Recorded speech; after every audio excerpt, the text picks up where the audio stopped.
Arestado ang dalawang magkapatid na tinuturing na high-value individuals sa bypass operation ng mga otoridad sa Iloilo City. Mahigit 300,000 halaga ng iligal na droga, kumpiskado. Patroluman Ledilyn Bansagon, magbabalita.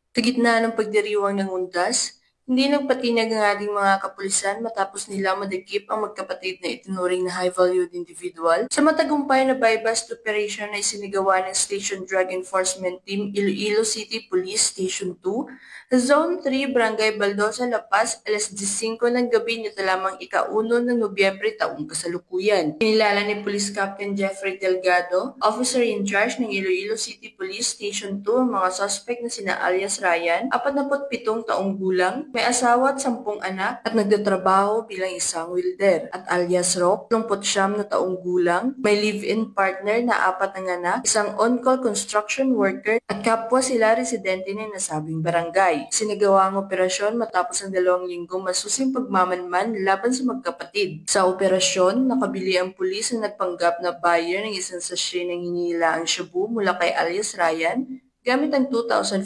pesos na marked money. Nang arestuhin nito, nakuha pa sa kanya ang 2 sachet ng isang jumbo size sachet ng suspected shabu na nakalagay sa sling bag. Samantala, si alias Rock naman ay nasamsaman ng 2 sachet ng shabu sa kanyang bulsa. Umabot sa humigit kumulang 50 gramo ang kabuuang timbang ng nakumpiskang droga na may halagang tinatayang 340,000 pesos batay sa standard drug price. Sa kasalukuyan, nasa kustudiyanan ng Iloilo City Police Station magkapatid para sa dokumentasyon at nahaharap sa kasong paglabag sa Republic Act 9165 o ang Comprehensive Dangerous Drugs Act of 2002. Ang matagumpay na operasyong ito ay muling nagpapatunay na walang pinipiling oras o okasyon ang paglilingkod ng ating kapulisan para masugpo ang iligal na droga at mapanatili ang katahimikan sa komunidad. Mula dito sa Police Regional Office 6, ako ang inyong Police News Network Correspondent, Patroluman Ledilyn Bansagon, alagad ng batas, tagataguyod ng balitang pulis.